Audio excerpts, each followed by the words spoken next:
According to LinkedIn, 38% of entry level jobs require 3 to 5 years of experience, with nearly 90% of employers refusing to hire recent grads, leaving nearly two-thirds of all entry level roles filled by those with over 7 years in the workforce. Raising the question, how is anyone actually supposed to get work experience? While the concept of entry level jobs has taken many forms throughout history, the purpose they serve has existed for as long as work itself. Before modern employment structures, skills were passed down through apprenticeships, a system dating back to ancient Mesopotamia, where young artisans learned their craft under a master craftsman in exchange for discounted labor, a model that would later spread throughout ancient Egypt, Greece, and Rome. By medieval Europe, guilds formalized this process, requiring apprentices to live alongside their mentors for at least a decade, unable to marry or earn wages until accepted by the guild, at which point they could begin practicing their trade independently while training apprentices of their own. However, with the rise of the Industrial Revolution, these structured pathways were dismantled in favor of mass production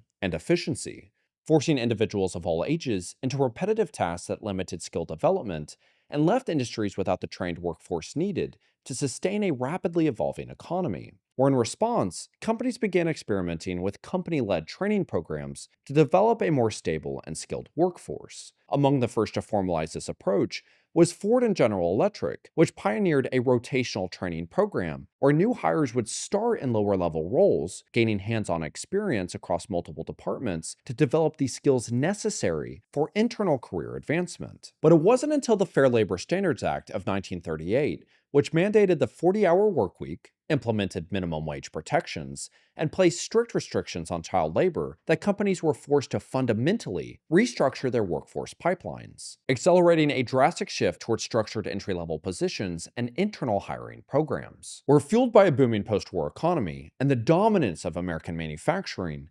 Corporations filled roughly 90% of their vacancies through internal promotions and lateral assignments, leading up to the 1980s. With the combination of economic stagnation, deindustrialization, and the relentless pursuit of globalization, the 1980s fundamentally reshaped corporate hiring practices, particularly in regards to entry-level positions. As 1.4 million manufacturing jobs were lost between 1979 and 1984, and the Department of Education's publication of A Nation at Risk, educational priorities completely shifted from vocational training programs, making a high school diploma less relevant in the job market and replacing it with a college education as the new hiring baseline, reinforcing the growing divide between high-level professional jobs and low-wage service roles. From 1960 to 1970, 36% of new jobs were in professional and managerial positions, but by the 1980s, only 28% of new jobs were in high-level occupations,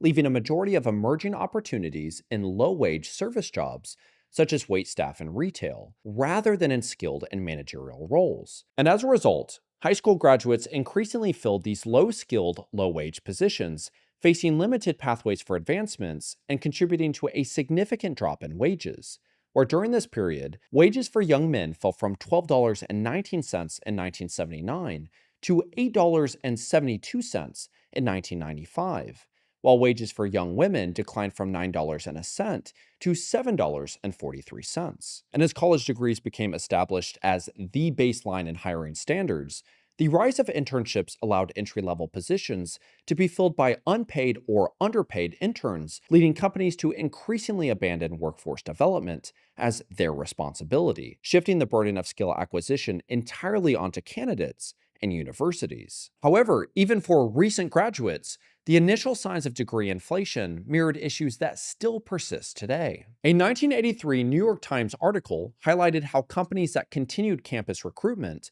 had compounded the oversupply problem by raising their hiring standards. In fields like retail, which had not cut back on college hiring, recruiters found themselves in the enviable position of considering only the top graduates while simultaneously requiring work experience. Don Franklin, director of executive recruitment for Gimbel's Midwest, noted, "A few years ago, we were happy to find students who had done well academically and were enthusiastic about our company.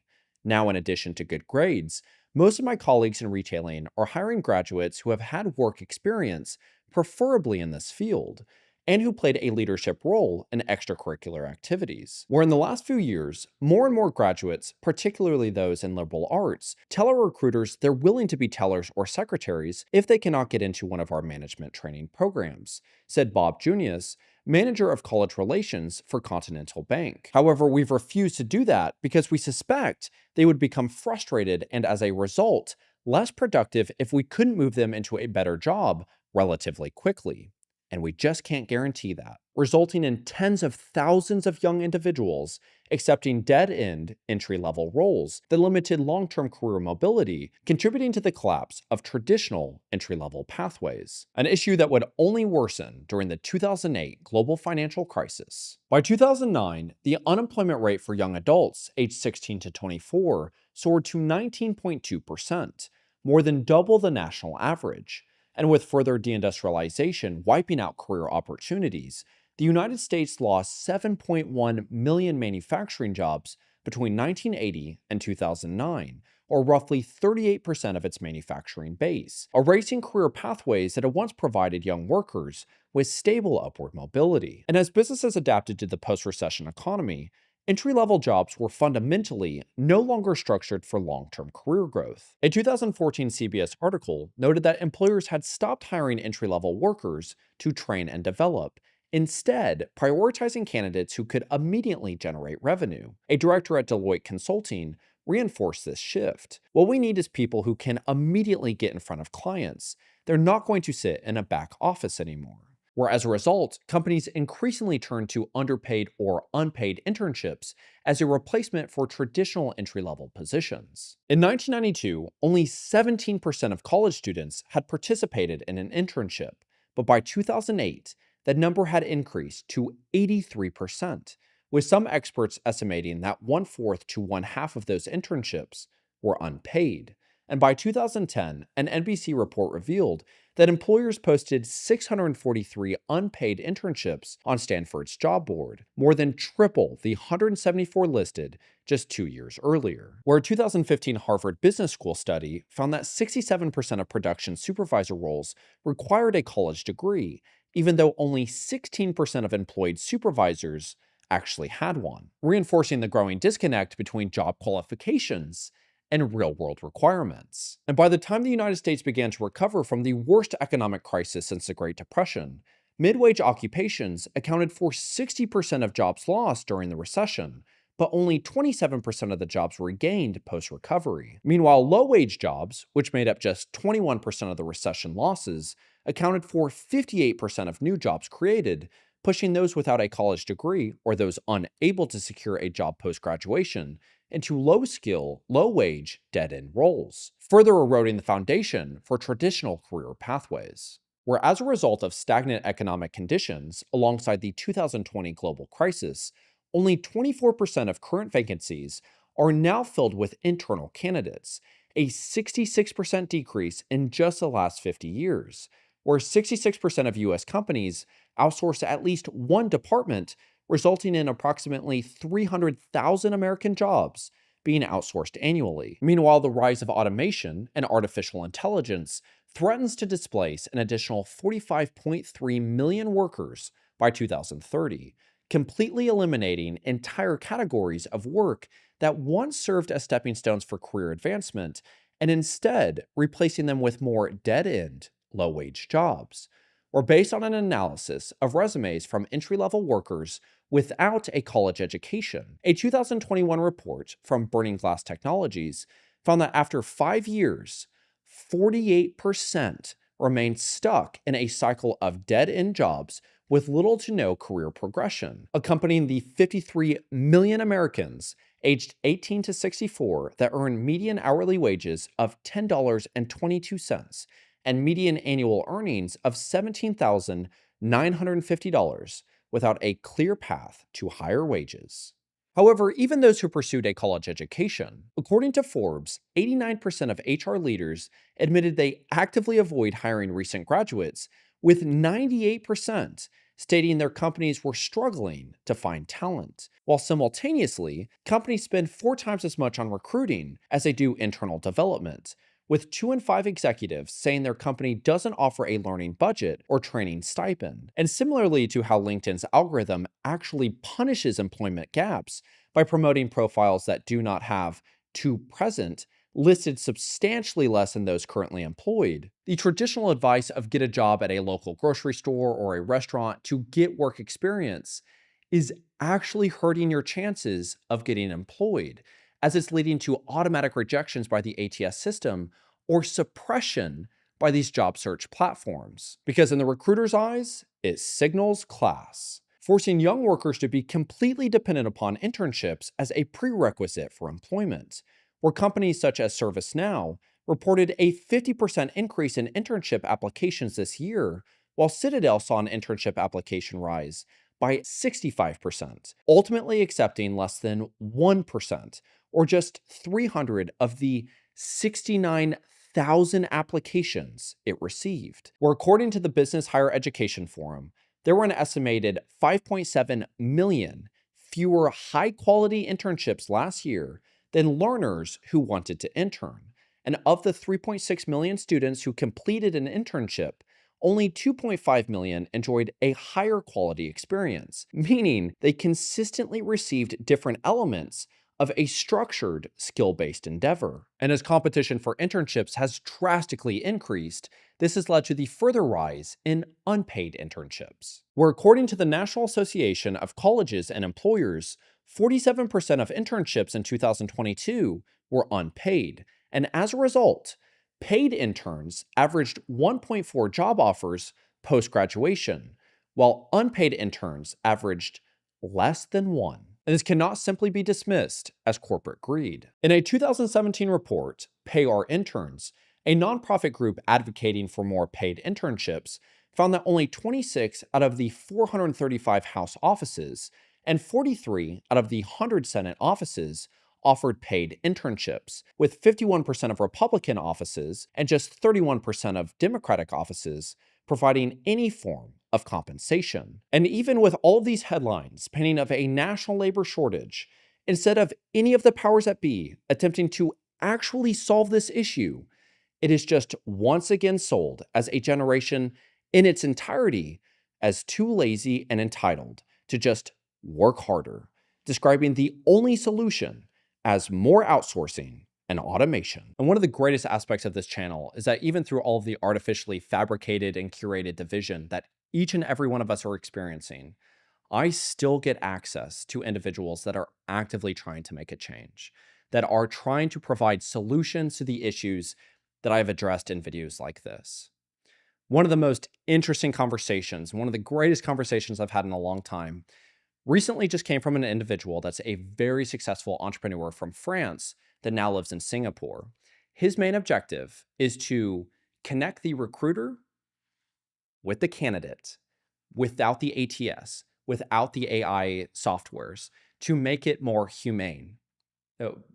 What you would think that the hiring process would be like, right?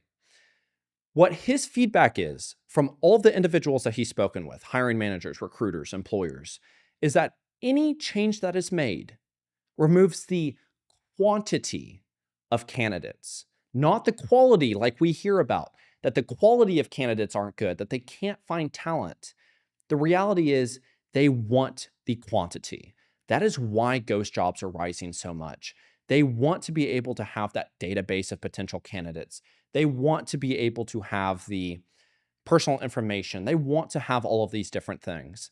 But what we hear as a society, and what I suspect that larger companies that have this endless just garbage pile of these different systems that takes all the way to get to the top, is that, well, the generation is just lazy, or too many people are applying. We don't have the software needed to be able to go through all of these candidates. So we need more ATS systems. We need more AI. We need more of all of these different things. Something that makes no sense to me is that in the 1980s, in 2008, going to 2014, and right now, we're having the exact same issues. I was looking at a 1983 article, New York Times article. I was looking at a CBS article from 2008, and I was looking at a Forbes article today.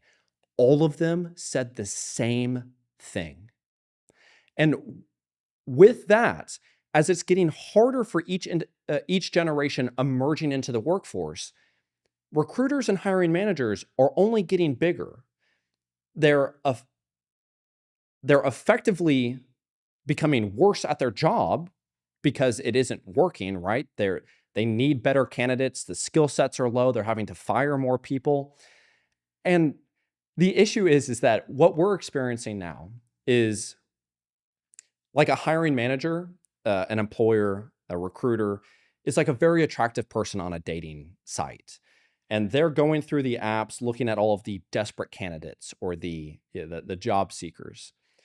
They're going through just an endless amount of people.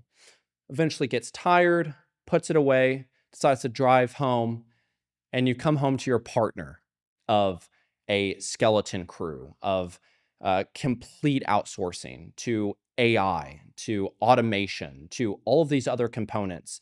And then what you say to that person is, ah, this young generation, all of these things that consistently isn't getting anywhere. But as a society, we can grip onto those components because there's no way that you haven't met a lazy young person. There's no way that you haven't met someone that can't communicate or that dressed inappropriately or, all of these different things, couldn't show up on time. And so what you do is you believe that. You believe the expert information because you've seen it in your own life. These dang people drinking their lattes. The reality is, it isn't the latte drinking folk that are actually getting hurt here. When you say 90% of hiring managers are not going to hire recent grads because they lack soft skills or that you had to fire some of them, what you're doing is instead of just maybe becoming a better hiring manager, a better recruiter, a better employer, doing a better hiring practice, you're deciding that instead of hurting these little individuals that are not putting the work needed, you're going to instead remove all of the opportunities for everybody else. And that is what this channel consistently is trying to address. Are there lazy people? Of course. Are there certain individuals from certain generations that suck? Absolutely. Are there some hiring managers that are trying to do their job? Of course. But I am more and more and more getting convinced through the comments that I receive. I wake up every day with, 10 to 15 comments of, I will never hire a Gen Z person again. Why is it my job to have to teach them? Why is it my job to have to do this? Why does no one have blah, blah, blah, blah, blah? And a common response I have to them is, so I guess that your goal is to retire by the time they're 30, 40, 50, and we're facing a complete employment crisis. And I've never gotten a response back. So ultimately what I'm trying to say is that just like every one of my videos, we have to start having these discussions. We have to start talking about the dollar cannot purchase anything.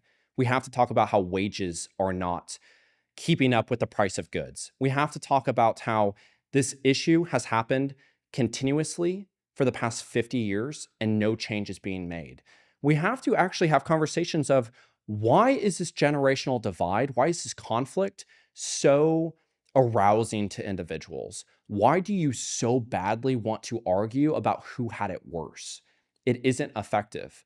I think there's more of us that actually want to get out of this, that want to be able to afford a house, afford a family, afford what was once the American dream. And the way that we do that is we communicate. Now, lastly, I just want to say that for those that are emerging into the workforce through high school or college, what I would do is I would never do a single job application on a platform ever again. I would not do a single thing digitally. The amount, just for a quick example here, I'm sorry to take so much time, but a quick example is when I left working at the bank, through a personal connection, I started interning at a podcast studio. I worked there for a complete year, unpaid. I didn't make a single dollar during the first year of this channel, about a year and a half actually. Didn't make a single dollar. And through that period of time, I kept getting promised that I was going to be getting these things and, whatever. But I was growing my YouTube channel, right? So by the end, I finally had my first paid gig that quickly got outsourced to a team in Vietnam. So it's quite interesting to see that YouTube channel compared to the growth of actually putting everything I have into something. But during that period of time, I was applying to every single podcast studio in Austin. And what they were looking for was YouTube experience, podcast experience, SEO experience. I had all three. Again, I have a YouTube channel, right? I had podcast experience. I had worked with big name podcasts. I didn't get a word back from a single one of them. I think it was like 48 to 50 different podcast studios. Didn't hear back once. The system does not work. I made one video about LinkedIn, about the importance of personal networking, changed my life. The amount of individuals that have reached out as a result of that I now am able to collaborate with, I went to a men's group, the amount of difference that has made. Honestly, I know it's hard to hear and people need jobs. Stop doing the job platforms. They're not intended to actually give you a job. I think that they are more damaging than they are effective. And I think all that you're doing is you're feeding into this narrative of I need more quantity than quality. An entry-level job, you should be hiring for aptitude, you should be hiring for attitude, not for aptitude. And everything has been flipped on itself. So what is one thing that you can take away from this? What is one change? The biggest change that you can make as an individual is learn how to communicate so that we can begin turning individuals into small groups, into neighborhoods, into communities to actually address these things that we need to effectively fix. So I hope that you enjoyed this. The entry level and blue collar jobs, something I'm very passionate about because that allows the diversity of candidates to be able to have more options, to take away the monopolies that I think college universities have. Anyway, thank you all so much for your time. Until next time, bye-bye. And just because I got to work a half hour late now and then, I didn't understand why Mr. Canfield should get mad. And then the pay I got. Huh. That wouldn't buy many of those things I wanted. The shoe business was no good.